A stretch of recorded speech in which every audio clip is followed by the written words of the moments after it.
Mari silakan duduk Bapak Ibu, anak-anak muda, dewasa muda yang ada di sore hari ini. Kita lihat tema kita hari ini adalah tujuan otoritas. Tujuan otoritas. Kita akan belajar di sore hari ini. Dan mari kita lihat Lukas pasal yang ke-7 ayat pertama sampai ayat yang ke-10. Setelah Yesus selesai berbicara di depan orang banyak, masuklah ia ke Kafarnaum. Kafarnaum ini, Kafar itu desa, desanya Nahum. Ya. Masuk ke Kafarnaum, di situ ada seorang perwira yang mempunyai seorang hamba yang sangat dihargainya. Hamba itu sedang sakit keras dan hampir mati. Ketika perwira itu mendengar tentang Yesus, ia menyuruh beberapa orang tua-tua Yahudi kepadanya untuk meminta supaya ia datang dan menyembuhkan hambanya. Mereka datang kepada Yesus dan dengan sangat mereka meminta pertolongannya. Katanya, ia layak engkau tolong. Sebab ia mengasihi bangsa kita dan dialah yang menanggung pembangunan rumah ibadat kami. Lalu Yesus pergi bersama-sama dengan mereka. Ketika ia tidak jauh lagi dari rumah perwira itu menyuruh sahabat-sahabatnya untuk mengatakan kepadanya, Tuan, janganlah bersusah-susah, sebab aku tidak layak menerima Tuan di dalam rumahku. Sebab aku juga menganggap diriku tidak layak untuk datang kepadamu. Tetapi katakan saja sepatah kata, maka hambaku itu akan sembuh. Sebab aku ini seorang bawahan dan di bawahku ada pula prajurit. Jika aku berkata kepada salah seorang prajurit pergi, maka ia pergi. Dan kepada seorang lagi datang, maka ia datang. Ataupun kepada hambaku kerjakan ini, maka ia mengerjakannya. Ayat 9. Setelah Yesus mendengar perkataan itu, ia heran akan dia.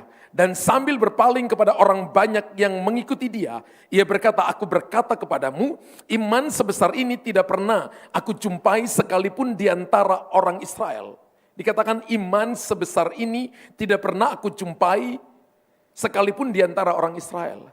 Dan setelah orang-orang yang disuruh itu kembali ke rumah, didapatinya lah hamba itu telah sehat kembali. Temanya adalah tujuan otoritas. Otoritas saya percaya bukan sesuatu yang secara otomatis diterima ketika seseorang menyandang jabatan bos atau CEO atau presiden atau seorang manajer. Otoritas juga bukan berarti memiliki kuasa dan kendali atas orang lain, tapi otoritas itu ada tujuannya. Amin. Ketika seorang perwira Kafarnaum, perwira Romawi yang punya anak buahnya ada 100 orang pangkatnya kapten, saudara. Dia memimpin satu kompi itu antara 100 sampai 150 orang. Dan dia tahu hambanya yang dia kasihi sakit. Lalu dia mengirimkan orang datang kepada Yesus untuk berkata, tolong hambaku karena ia sedang sakit keras. Dan Alkitab berkata bahwa orang-orang Yahudi, pemimpin-pemimpin agama Yahudi pun juga datang kepada Yesus. Para tua-tua datang kepada Yesus dan berkata, tolong dia karena dia juga menyumbang untuk pembangunan rumah ibadat kita. Alkitab berkata, Yesus berjalan pergi ke rumah kepala perwira ini. Dan di tengah jalan, dia mengirim hamba-hambanya berkata, hamba tidak layak datang menemui engkau, dan engkau juga tidak layak datang ke rumahku. Ucapkan saja sepatah kata. Saudara perhatikan bahwa hamba ini di atas dia, perwira ini di atas dia, ada komandannya. Di atas komandannya ada komandannya, di atas komandan ada kaisar. Dia sangat mengerti tentang rantai komando. Kalau saudara dan saya bergerak di dalam otoritas, maka kita harus mengerti tentang rantai komando. Amin. Amin. Karena otoritas itu tidak datang ketika kita menyandang jabatan. Apapun jabatan kita. Otoritas tidak datang di situ. Maka kita harus punya yang namanya keteraturan. Katakan keteraturan. Ya. Keteraturan daripada Tuhan itu akan membuat saudara dan saya bisa beroperasi untuk membawa berkat bagi banyak orang. Ingat Roh Kudus itu salah satu sifatnya adalah tertib, benar. Salah satu sifatnya adalah tertib. Saya satu waktu ada di sebuah pertemuan anak-anak muda. Dan ketika saya masuk di pertemuan mereka, saya lihat yang lain ini bernubuat ini bernubuat ini. Mereka sepertinya dipenuhi oleh Roh Kudus. Mereka sepertinya dipenuhi oleh karunia, mereka saling bernubuat. Dan saya berdiri di depan dan saya katakan, Tuhan, kalau ini daripada Engkau lanjutkan, tapi kalau bukan daripada Engkau hentikan. Seketika itu juga, tiba-tiba mulut mereka yang tadi ngomong itu berhenti, pak, diam semua. Karunia nabi tunduk kepada nabi, karunia gembala tunduk kepada gembala, karunia pengajaran tunduk kepada pengajaran. Karena prinsipnya adalah Tuhan selalu bekerja di dalam keteraturan. Satu waktu Yesus berhadapan dengan orang buta, dan ketika orang buta itu datang, Yesus ngumpul ludahnya dalam mulutnya. Kemudian dia meludah ke tanah, campur tanah dengan air ludahnya. Kemudian dia ambil tanah yang sudah dicampur air ludahnya, nempel di kedua mata orang buta itu. Saya percaya kalau matanya tidak buta pasti lari, saudara ya. Pasti lari. Tapi ditempel di matanya. Bagi orang lain jorok, tapi bagi Yesus itu keteraturan. Setelah Yesus taruh di matanya, kemudian Yesus berkata, pergi ke kolam Siloam dan basuhlah mukamu. Ketika dia membasuh matanya, maka dia bisa melihat. Keteraturan selalu melahirkan mujizat. Keteraturan selalu melahirkan terobosan dan selalu melahirkan perkara-perkara yang besar. Ketika setiap orang mengerti akan otoritasnya dan mau tunduk terhadap otoritas yang ada di atasnya, maka akan terjadi yang namanya keteraturan. Saya ingat ketika saya PDP dan saya PDM, saya selalu dilatih oleh bapak-bapak rohani saya. Mereka sengaja lakukan itu. Satu waktu di ibadah raya, ya ibadah raya kita itu satu kali masuk pagi bisa 2.000, ibadah kedua bisa 2.500, ibadah ketiga kurang lebih bisa 1.100. Nah, saya dijadwalkan ibadah raya 1, 2, 3. Ketika ibadah 1, sudah worshiper sudah nyanyi lagu untuk penyembahan, untuk kasih ke saya. Tiba-tiba senior saya berkata, Luther, Om yang khotbah ya. Oh siap Om. Hanya dites hatinya. Beliau khotbah, sambil lihat saya, sambil beliau senyum. Saya setelah selesai khotbah, beliau ajakin saya, ayo ngopi dengan Om. Tadi kamu ngerti apa yang Om khotbah? Oh ngerti Om, saya catat. Poin 1, poin 2, poin 3 saya catat. Setelah itu, tadi kamu gak marah ya? Saya tahu Om tahu kamu udah puasa, kamu sudah persiapan untuk ibadah raya 1. Gak marah Om. Kan pelayanan itu bukan fungsi. Saya ngomong kepada Om Gembala saya. Pelayanan itu bukan fungsi. Tapi pelayanan itu bukan posisi, tapi pelayanan itu bagaimana kita berfungsi. Pelayanan itu bukan waktu saya khotbah di depan, tapi bagaimana saya berfungsi di tempat yang dipercayakan Tuhan kepada saya. Kalau otoritasnya ada pada Om, lalu Om berkata, Tuhan berkata, Om yang khotbah, welcome, saya tunduk kepada otoritas. Dia katakan, Om tadi hanya nguji hati kamu. Om pikir kamu sakit hati dan kamu marah. Karena beberapa orang ketika diuji seperti ini, dia sakit hati dan marah dengan Om. Saya tanya ibadah kedua Om khotbah lagi, ibadah kedua tanggung jawab kamu sampai ibadah ketiga. Om hanya nguji kamu ibadah pertama. Berkali-kali saya dicoba dengan hal-hal seperti itu, diuji hatinya. Berapa kali saya lakukan di lokal Pak Gembala. Ada yang gak siap juga, ada yang marah. Ada yang di belakang gak di depan saya, Pak Gembala gak tahu ya, saya sudah doa puasa 1 minggu. Gak tahu saya sudah persiapan sungguh-sungguh, tiba-tiba mau khotbah dibilang, saya yang khotbah. Ada yang gak siap saudara. Ingat keteraturan itu adalah bagaimana kita tunduk di atas otoritas yang ada di atas kita. Sehingga kita melakukan tanggung jawab kita berfungsi di bagian kita masing-masing tanpa komplain. Gereja yang bertumbuh adalah gereja yang mengerti tentang keteraturan. Tubuh ini ada tangan kanan, tangan kiri, mata di posisinya, mulut dan hidung di posisinya.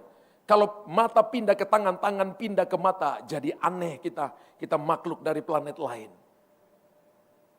Produktivitas yang maksimal atau produktivitas yang maksimum terjadi ketika kita tahu tujuan otoritas. Seseorang akan lebih produktif ketika ada jaminan. Seseorang akan produktif ketika ada otoritas yang bekerja di belakangnya dan diberikan otoritas sesuai dengan kemampuannya serta mau menundukkan diri terhadap otoritas tersebut. Saya ingat ketika saya PDP, sekarang dibilang bukan pendeta pembantu tapi pendeta pratama, saudara. bukan pendeta muda tapi pendeta madya. Maka saya diajarin bagaimana ngutus orang, pendeta muda saya sudah jadi gembala. Dan saya diajarin ketika mengutus seseorang di bagian-bagian mereka, ketika mengutus seseorang untuk pergi, untuk misi, untuk church planting dan sebagainya, maka saya harus produktivitas. Jadi prinsip pemuritan itu adalah senior saya lakukan, saya lihat. Yang kedua adalah sama-sama kita lakukan. Dan yang ketiga saya lakukan, beliau lihat. Artinya saya memaksimalkan potensi. Pemuritan ini harus terus jalan, saudara. Harus terus jalan. Hari ini saya muridkan begitu banyak anak-anak yang saya muridkan mereka. Mereka lihat saya usir setan, mereka lihat saya ngajar, mereka lihat saya bagaimana saya melayani, mereka lihat bagaimana menumpangkan tangan, mereka lihat saya melayani orang-orang yang kesurupan setan, yang punya karunia yang sama, saya ajakin. Lihat, nanti kali kedua, ayo sama-sama saya tumpangin tangan, kamu tumpangin tangan. Yang ketiga, kamu tumpangin tangan, saya lihat. Itu artinya pemuritan jadi. Orang yang tadinya biasa, sekarang dimaksimalkan. Tujuan otoritas adalah memaksimalkan semua orang yang ada di sekeliling kita. Anak-anak youth itu bertumbuh ketika mereka dimaksimalkan. Dulu saya pimpin anak-anak muda 50 orang. Tapi ketika kita mulai memaksimalkan mereka, bertumbuh jadi 1.500 orang. Wow. Satu waktu tempat ini nggak muat saudara, ketika 1.500 kapasitas di dalam ini mungkin 400 atau 500 ya Pak Gembala ya. Ya. Kalau misalnya datang 1.000 orang berarti kita harus servisnya 2 kali untuk dewasa muda. Ketika dimaksimalkan potensi, ketika mereka tahu potensinya dimaksimalkan, dia tahu bahwa dia dipakai oleh Tuhan, maka dia akan bergerak dengan tujuan yang otoritas di mana Tuhan kasih kepada dia. Dia akan menjadi berkat bagi banyak orang. Tujuan otoritas adalah sebuah perlindungan bagi mereka. Suatu perlindungan bagi mereka. Saya ingat ketika terjadi kerusuhan di Ambon, saya terjebak di satu tempat dengan supir dari kakak ipar saya yang paling besar, kerjanya di Bank Indonesia. Dengan supirnya, kita ada di lewat satu jalan utama, tiba-tiba terjadi kerusuhan. Dan itu kan kerusuhan antar agama, saudara. Kita terjebak di sana. Dalam mobil semua panik, saudara. Karena ada kalanya orang di tengah jalan cuma tinggal pulang nama. Kemudian saya ngomong kepada mereka, bahasa roh. Minta darah Yesus dan malaikat-malaikat Tuhan memagari kita. Yang supirnya bukan orang Kristen dan dia gemetar. Dia katakan sambil nyetir tangannya bergetar dan dia ngomong kepada saya, Pak Pendeta doakan saya juga. Saya nggak mau mati hari ini di dalam mobil. Tombak, panah, batu, itu saling lari di depan kita. Tapi tidak ada satu batu pun, tidak ada satu panah pun, tidak ada satu tombak pun yang kena mobil, saudara. Kita keluar dari kerumunan yang menurut logika nggak mungkin. Ketika kita keluar sampai di ujung, saudara, baru kita tarik nafas. Saya juga tarik nafas panjang-panjang karena pikir pasti kita nggak akan mungkin bisa lewat. Kalau bukan tangan Tuhan yang lindungi kita. Saya alami secara pribadi, gak mungkin saudara, gak mungkin. Otoritas yang benar akan memberikan perlindungan terhadap orang-orang yang berada di dalamnya. Semacam payung yang melindungi orang tua, misalnya seperti orang tua melindungi anak-anaknya. Seperti pemimpin melindungi orang bawahannya dan raja melindungi rakyatnya. Ketika kita punya otoritas, maka kita punya covering. Kita punya cover. Jadi makanya kalau kita pelayanan di satu tempat, kita harus punya rumah. Amin. Ini adalah rumah kita. Di dalam rumah ada nasihat, ada teguran. Di dalam rumah kita dapat pengajaran. Dalam rumah kita ditaruh fondasi. Dalam rumah kita ditentukan karunia kita. Dalam rumah kita diarahkan kemana kita mau pergi. Apa yang harus kita lakukan. Sehingga saudara dan saya ada di dalam perlindungan. Sama seperti kerinduan papa dan mama yang ingin supaya anak-anaknya dipakai lebih dari mereka. Demikian juga orang-orang tua rohani kita mau melihat supaya kita dipakai lebih dari mereka. Yesus berkata, kamu akan melakukan perkara-perkara yang lebih besar daripada apa yang aku lakukan. Alkitab berkata, Elisa melakukan mujizat double portion, Yosua melakukan double portion, dan sebagainya. Pelipat gandaan itu terjadi, lipat ganda bukan 1 tambah 1, 2. Lipat ganda artinya unlimited, tanpa batas. Dan Tuhan sedang bekerja melalui apa kaum muda. Kalau kita belajar Kejadian sampai Wahyu, maka orang-orang muda dipakai oleh Tuhan. Hampir semua orang-orang muda dipakai Tuhan. Dan generasi kita adalah generasi yang sangat-sangat produktif, yang akan dipakai oleh Tuhan. Saya sejak muda sebelum nikah, sudah melayani Tuhan dengan sungguh-sungguh. Saya ingat ketika saya nikah, di kartu undangan nikah saya itu tidak ada tempat resepsi. Dan saya ngomong kepada gembala saya bilang nih, Om, ketika saya nikah, ketika kami ada di mimbar, altar call Om. Dia kata, apa Luther? Altar call. Untuk apa? Supaya anak-anak muda tiru gaya hidup kami, supaya mereka hidup dalam holiness, hidup dalam kekudusan, cari Tuhan sungguh-sungguh. Jadi kami duduk depan, keluarga istri saya, keluarga saya di depan, anak-anak muda di balkon itu sekitar 700-800 orang anak-anak muda. Dan ditanya, siapa anak-anak muda hari ini mau hidup kudus seperti dua kakak kalian di depan, lari ke depan, 800 orang lari ke depan. Ada yang belum terima Yesus sebagai Tuhan dan Juru Selamat. Hari itu kita persembahkan mereka sebagai korban pujian bagi Tuhan. Hari ini begitu banyak mereka yang sudah dipakai oleh Tuhan. Ada yang jadi gembala, ada yang jadi anggota-anggota DPR, ada yang bergerak di dunia government dan sebagainya. Mereka punya perlindungan dan mereka bisa melindungi anak-anak mereka. Sehingga mereka ada di dalam tuntunan penyertaan Tuhan. Kalau kita tahu tujuan otoritas, maka ada pemeliharaan Tuhan bagi kita. Otoritas akan memberikan pemeliharaan terhadap orang-orang yang ada di dalamnya. Dan memberikan reward kepada orang-orang yang mau tunduk terhadap otoritas. Saya ingat 2018, ketika kita sedang membangun rumah Tuhan, kita kehabisan dana Bapak Ibu. Kita kehabisan dana. Dan satu malam saya lagi menyembah Tuhan, tiba-tiba Tuhan kasih saya nyanyian baru. Saya mulai menyanyikan nyanyian itu, lalu saya katakan kepada tim profetik untuk menyanyikan itu selama tahun 2018 akhir sampai 2019. 2018 saya ingat waktu itu sekitar bulan November ya. Bulan November, kemudian saya berkata, Tuhan kasih saya Mazmur 46 ayat 11. Berdiam dirilah di hadapan Tuhan dan ketahuilah akulah Tuhan. Saya mencari kata-kata berdiam diri, ternyata itu dipakai kata Ibrani yaitu Rafa. Rafa itu diterjemahkan dengan rekreasi. Lalu Roh Kudus berkata kepada saya begini, ajak istrimu pergi rekreasi. Saya tanya kemana Tuhan? Pergi ke Denpasar, pergi ke Bali.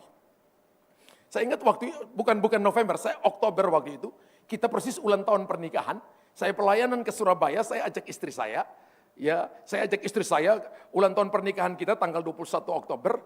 Waktu itu saya ajak hari 21 Oktober itu hari Senin, Minggu Senin. Jadi Denpasar dengan Makassar itu kan sar-sar di belakang saudara. Ya, Denpasar Makassar. Jadi ketika check in saya bilang istri saya kamu jangan ikut. Saya pergi waktu mau check in, saya pegang tiketnya, saya lihat penerbangannya. Ketika dipanggil langsung saya pegang tangan istri saya, ayo naik. Jadi kita sudah ada di dalam flight Garuda Indonesia, duduk paling depan, saya ingat istri saya jendela, Garuda Indonesia itu bagian ekonomi paling depan itu 21 CDE saudara ya. Dia jendela, saya di tengah, samping saya ini pengusaha dari Timor Leste. Lalu dia duduk, pintu pesawat tutup. Lalu pilot berkata, penumpang yang terhormat, pesawat ini akan membawa Anda ke Denpasar, Bali. Orang kan diam saudara, istri saya langsung berdiri, Pak kita salah pesawat Pak ini salah Pak. Dia ribut sendiri saudara. Dia nggak tahu bahwa suaminya bikin surprise ke dia. Dia ribut, saya pegang tangan Bapak yang di samping saya, Pak tenang Pak. Pramugari saya katakan diam. Istri saya ribut sendiri mungkin hampir 1 menit. Saya katakan benar sayang, ini benar kita ke Denpasar, kita ke Makassar. Denpasar benar, kita ke Makassar. 1 menit baru dia sadar bahwa suaminya lagi buat surprise kepada dia. Lalu saya duduk, saya dicubitin di bagian kiri saya sampai merah-merah. Kenapa kamu gak bilang? Kenapa gak bilang? Saya bilang kita mau praktekkan Mazmur 46 ayat 11. Sampai di Denpasar, masuk ke hotel, kita berdua duduk di pantai, pakai celana pendek, pakai cuma kaki telanjang duduk di pantai, minum es kelapa muda, mandang pantai. Benar-benar hari Senin, Selasa, Rabu saya nggak pegang handphone. Kita hanya cuma rekreasi jalan di pantai, lari pagi, kita cuma bercengkrama, cuma gitu-gitu. Malam besok mau pulang, saya buka HP WhatsApp saya. Dan saya lihat ada seseorang yang WhatsApp saya dan berkata gini, Pak Gembala, bukan jemaat. Nanti tolong lihat di rekening gereja. saya sudah transfer dana 1,5 M. Kok nggak ada yang tepuk tangan? Sebelum saya pergi, ketua tim pembangunan datang kepada saya berkata, Pak Gembala, dana nggak ada. Saya bilang, ada dana. Kamu masih punya duit kan? Nggak ada dana, Pak. Kamu masih punya 100.000 nggak? Saya ngomong sama dia guyon. Ada, Pak. Mana 100.000-nya? Boleh pinjam? Dia kasih 100.000. Saya katakan, ini cuma uang yang ditulis-tulis nomor. Percayalah, akan ada kingdom supply, penyediaan Tuhan yang ajaib. Hanya dalam beberapa hari, Tuhan memberikan 1,5 M. Dan saya telepon ketua pembangunan. Sekarang sudah ada dana. Sudah ada 1,5 M. Lanjutkan pembangunannya. Saudara tahu, Tuhanlah pembangunan itu jadi di tengah-tengah pandemi 2000-2001, saudara. Kita bangun 7 tahun. Kita bangun dalam jangka waktu 7 tahun. Dari 2015 selesai 2001. Izin pembangunannya itu 9 lantai. Kita hanya baru bangun 2 lantai. Dan puji Tuhan nanti Juni nanti akan tambah lantai 3, lantai 4, lantai 5. Kalau bukan Tuhan gak mungkin. Dan saya tahu itu pemeliharaan Tuhan. Kalau kita melayani Tuhan dengan sungguh-sungguh. Kalau kita cari Tuhan dengan sungguh-sungguh. Tahu otoritasnya, tahu tujuannya. Maka ada kingdom supply. Ya akan Tuhan berikan kepada saudara dan saya. Amin. Amin. Saya bilang ke istri saya begini. Dengan Tuhan itu cari uangnya. Dapat uangnya gampang ya. Disuruh pergi rekreasi, Tuhan yang mikir. Alkitab berdiam dirilah dan ketahuilah akulah Tuhan. Lalu Tuhan bilang kepada saya, kamu kan dulu seorang atlet bertarung. Bertarung itu berdarah-darah baru dapat medali. Sekarang biar aku yang bertarung, kamu pergi rekreasi, minum es kelapa muda. Aku yang perintahkan orang untuk kirim uang kepada kamu. Lalu Tuhan ngomong kepada saya begini. Tuhan itu bisa pakai 3 tangan. Yang pertama dia bisa pakai tangannya sendiri. Invisible hand. Dia pakai tangan yang tidak kelihatan. Untuk menolong saudara, memberi makan orang Israel di padang gurun. Orang Israel tidak pernah lihat tangannya Tuhan. Kalau saudara berdoa gini, Tuhan perlihatkan tanganmu, hati-hati loh. Yesaya 40 berkata tangan Tuhan itu menakar semua air laut dalam tangannya. Tuhan tunjukkan tanganmu, tiba-tiba tangan Tuhan datang, ini tanganku, Anda lari pasti. Tangannya gede banget. Ya. Tangan lari. Yang kedua, Tuhan bisa pakai tangan orang lain menjadi perpanjangan tangan. Disebut dengan perpanjangan tangan Tuhan. Jadi kalau Anda tiba-tiba digerakkan hati untuk nolong orang ini, digerakkan hati untuk memberkati orang ini, memberkati dalam doa, memberkati dalam hal keuangan, Anda jadi perpanjangan tangan Tuhan. Dan yang ketiga, Tuhan bisa pakai tangan Anda sendiri untuk menolong diri sendiri dan menolong orang lain. Amin. Dan saya alami ini, bahwa Tuhan bisa pakai orang lain untuk menolong dan menyuplai kita. Kita mau tambah lantai 3, lantai 4, lantai 5, itu duit. Tapi Tuhan bisa pakai orang lain untuk memberkati kita. Ketika Bapak Ibu tahu tentang tujuan dari otoritas berdiri di hadapan Tuhan dan melayani Tuhan dengan sungguh-sungguh, maka kingdom supply akan Tuhan berikan kepada kita. Amin. Otoritas akan memberikan pemeliharaan terhadap orang-orang yang ada di dalamnya. Dan memberikan reward kepada orang-orang yang mau tunduk terhadap otoritas.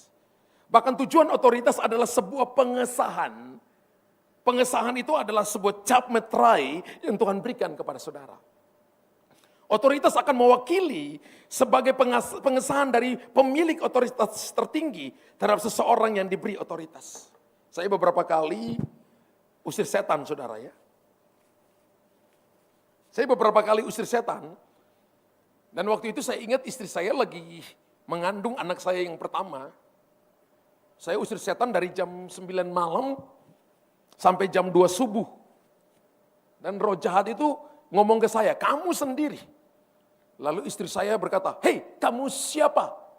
Lalu orang itu yang di dalam diri orang itu, setan dalam diri orang itu, matanya terbelalak begitu besar, lihat istri saya dan dia tanya, kamu siapa? Lalu istri saya pegang tangan saya, Pak, aku takut lihat matanya. Saya bilang, diam. Lalu saya katakan kepada orang itu, malaikat, bola matanya tarik dan hanya natap mata saya. Lalu saya katakan ini, yang menyertaiku lebih banyak daripada engkau. Tiba-tiba dia mulai berteriak, panas, panas, panas, panas. Iya, saya keluar. Saya tanya, kamu siapa? Dan dia berkata, saya Legion. Kemudian roh jahat keluar dengan teriakan yang melengking dan dia dibebaskan. Saudara dengar baik-baik, kita punya otoritas. Ya. Di jemaat itu beberapa kali saya duduk di depan, kemudian saya mau pergi ke toilet ke belakang. Ketika saya ke belakang, lihat mata jemaat tiba-tiba kelepasan, saudara. Teriak. Jemaat berkata, Pak, ini saya bilang kamu yang layani. Ya. Hanya natap matanya, tiba-tiba kelepasan. Anda dan saya punya urapan dan punya kuasa untuk melakukan perkara-perkara besar. Bukan cuma satu orang, tapi saudara dan saya kalau kita mau latih diri kita dan tahu bahwa tujuan kita diciptakan ini supaya membawa otoritas dan kuasa Allah, menyatakan kemuliaan Tuhan di muka bumi, kita akan dipakai oleh Tuhan dengan hebat. Karena otoritas akan mewakili sebagai pengesahan dari pemilik otoritas tertinggi terhadap seseorang yang diberi otoritas. Beberapa kali saya pelayanan, saya datang dipanggil, 10 orang megang satu orang yang kurus. 2 di tangan kiri, 2 di tangan kanan, 2 di kepala, 1 tangan kanan, 1 tangan kiri. Salah satu penatua saya punya restoran. Ya, punya restoran. Ya, rame di Makassar. Dan satu malam dia nggak bisa pulang karena salah satu karyawannya kesurupan. Dan itu sudah jam 1 subuh. Orang ini sudah kesurupan dari jam 10, setengah 11 sampai jam 1 subuh. Sehingga akhirnya dia memberanikan diri datang ke rumah, gedor pintu pagar. Anak-anak di rumah bilang, kalau papi tidur kita takut bangunin. Tapi dia katakan begini, tolong bangunin, soalnya kalau papi nggak bangunin kita nggak tidur juga semalam-malaman. Jadi saya bangun, saya tanya, kok kenapa? Pak Gembala minta tolong pergi ke tempat kerja, karena salah satu karyawan saya sudah kesurupan dari jam setengah 11 sampai sekarang belum sadar.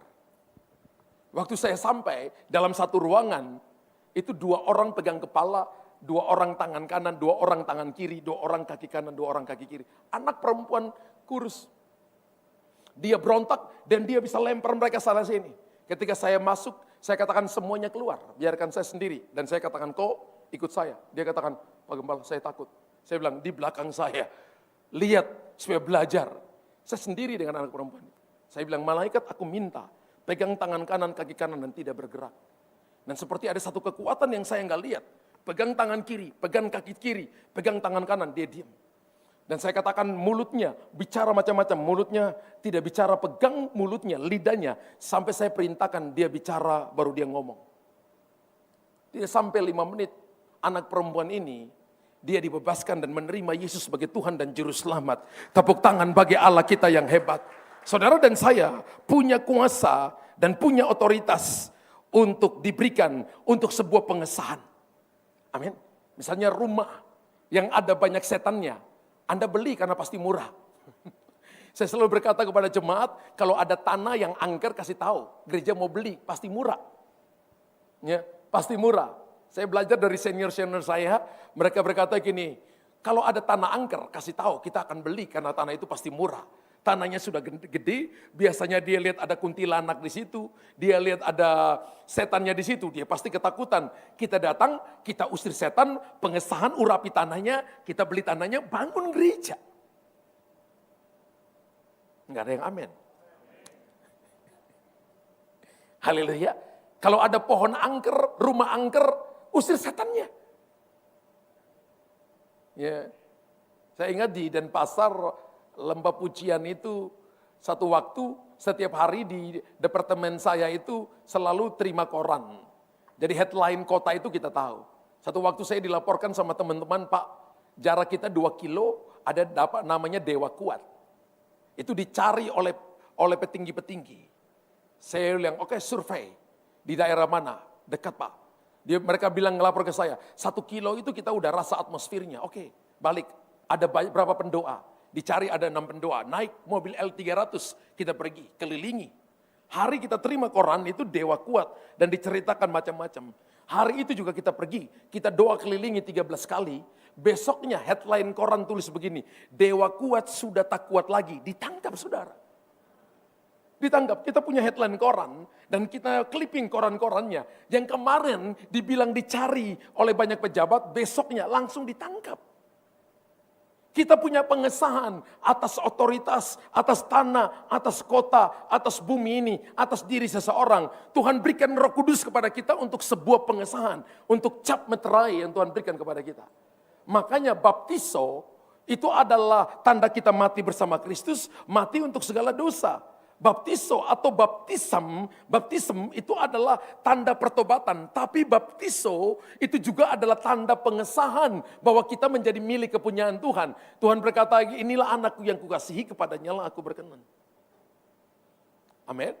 Itu tanda pengesahan. Untuk memberikan rasa aman, tujuan otoritas untuk memberikan rasa aman. Karena tujuan otoritas adalah untuk melindungi. Oleh sebab itu setiap dari kita harus tunduk kepada otoritas. Anak-anak tunduk kepada orang tua, bawahan kepada atasan, dan seterusnya sehingga memberikan rasa aman. Kalau kita memberontak terhadap otoritas, maka Bapak Ibu dan saya seperti merobek payung atau merobek atap rumah. Ketika ada hujan, ada angin, ada panas, maka mudah kita sakit dan terkena hujan, terkena panas, dan mudah jatuh sakit. Jadi memberikan rasa aman, ketika kita punya otoritas memberikan rasa aman kepada kita. Amin. Ingat ketika mulai kerusuhan Ambon, saya periode pertama dari mulai Juli sampai Oktober, Juli, Agustus, September, Oktober, 4 bulan saya alami fase pertama. Itu hampir setiap malam semua orang datang ke rumah Pak Pendeta, tolong doakan kami, besok kami mau pergi perang. Selalu besok saya tanya, ada yang luka enggak, ada yang mati enggak? Jadi mereka datang dengan parang, dengan panah, mereka datang dengan semua perlengkapan mereka. Untuk didoain, mereka minta minyak urapan, diolesi di dahi mereka. Saudara, itu selalu teologi kita berubah, saudara. Waktu perang di sana teologi kita berubah. Setiap hari kita dicari. Setiap hari kita dicari untuk didoain, saudara. Setiap hari dicari. Nah setiap pagi saya tanya, ada yang mati enggak? Yang kemarin didoain itu satu kali datang bisa 100, bisa 150, bisa 200 orang, saudara. Itu bisa kumpul, doain mereka satu-satu. Memberikan rasa aman dan mereka pergi. Di dada mereka ini ada Alkitab perjanjian baru mereka taruh dalam Alkitab. Mereka katanya pergi dengan atas nama Tuhan. Teologi kita berubah, saudara. Mereka seperti orang Israel mau perang tuh hari ini gak boleh sebutkan nama Tuhan sembarangan. Mereka hari itu kudus benar-benar. Mereka sangat praktek Pentapauk itu betul-betul mereka jalankan. Mereka lakukan itu, ini kota Kristen, saudara. Ini kota Kristen. Dan saya lihat bahwa Tuhan itu pakai itu untuk membawa hati mereka semakin dekat dengan Tuhan. Untuk mereka pergi dengan rasa aman. Bahkan memberikan apa, saudara? Memberikan promosi, God's promotion. Promosi tidak akan didapat di luar sistem, betul saudara ya. Promosi artinya kita bekerja dalam sistem, dalam keteraturan, dalam sebuah tanggung jawab, dalam sebuah kesetiaan. Oleh sebab itu kita harus berada di dalam sistem. Kita harus berada dalam otoritas yang berlaku dengan penundukan diri terhadap firman Tuhan dan otoritas yang berlaku di dunia. Atau saya sebut dengan ini, kita harus tunduk kepada rantai otoritas yang ada di atas kita. Kita tidak boleh melakukan sesuatu karena maunya kita. Saya percaya bahwa orang melayani Tuhan itu dapat 5 berkat istimewa. Yang pertama, dia mendapat perlindungan dari Tuhan. Yang kedua, dia dapat tuntunan Tuhan. Dia dapat yang namanya promosi Tuhan. Dia dapat kingdom supply dan dia dapat kuasa Tuhan. Jadi kalau orang tidak melayani Tuhan, dia nggak dapat apa-apa. Tapi kalau dia melayani Tuhan, dia dapat 5 berkat istimewa. Ini privilege bagi orang-orang yang melayani Tuhan dengan sungguh-sungguh. Dan yang berikut adalah memberikan kemerdekaan kepada saudara. Kemerdekaan bukan berarti kebebasan yang sebebas-bebasnya. Dalam Tuhan itu, kita dimerdekakan bukan berarti sebebas-bebasnya. Bukan berarti masih lakukan dosa, ngomongin orang sembarangan, bukan. Tapi di dalam kerajaan setiap orang percaya diberikan otoritas untuk menang atas dosa dan lepas daripada belenggu tipu daya setan. Amin. Memberikan kebebasan, tujuan otoritas. Roh Kudus ada dalam kita supaya kita tidak lagi ada di dalam perbudakan dosa. Tujuan daripada kita diurapi adalah saudara dan saya menjadi orang yang dipimpin Roh Kudus. Sebenarnya ukuran pelayanan kita adalah ukuran Roh Kudus di dalamnya. Ukuran bisnis kita adalah ukuran Roh Kudus di dalamnya. Ukuran pekerjaan kita adalah ukuran Roh Kudus di dalamnya. Ukuran keluarga kita adalah ukuran Roh Kudus di dalamnya.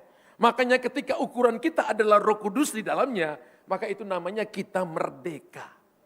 Karena kemerdekaan yang sesungguhnya adalah kemerdekaan ketika kita ada di dalam kendali Tuhan.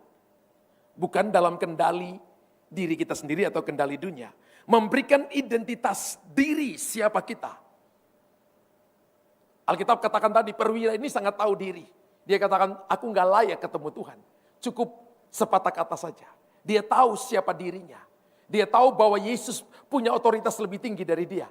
Jadi ucapkan saja sepatah kata, hambaku akan sembuh. Makanya Tuhan heran. Tuhan berkata, iman sebesar ini tidak aku jumpai pada seorang pun dari orang Israel. Sebab otoritas adalah jati diri kita. Bapak Ibu kasih tahu, anak muda kasih tahu, otoritas adalah jati diri kita. Menunjukkan kepada kenyataan bahwa ketika kita mengerti akan otoritas kita, maka kita akan tahu bagaimana kita akan hidup dengan menjaga kehidupan kita untuk hidup benar di hadapan Tuhan. Kalau orang tahu jati diri dia adalah otoritas melalui Roh Kudus yang diberikan kepada kita, dia mudah hidup benar. Dia mudah mengikuti firman Allah. Dia mudah untuk taat. Dan dia mudah untuk hidup di dalam tuntunan, di dalam arahan dan guidance rantai komando kerajaan Allah. Saya percaya orang yang ada di dalam tujuan otoritas, maka dia mudah dibentuk. Dia mudah dikasih tahu. Dia mudah dibilangin. Dia mudah untuk nurut mengikuti. Dan dia akan dipakai Tuhan dengan hebat. Apa yang Anda tabur hari ini akan Anda tuai di hari-hari yang akan datang. Untuk menyatakan kemuliaan Tuhan. Tepuk tangan bagi Allah kita yang hebat. Puji Tuhan. Mari bangkit berdiri.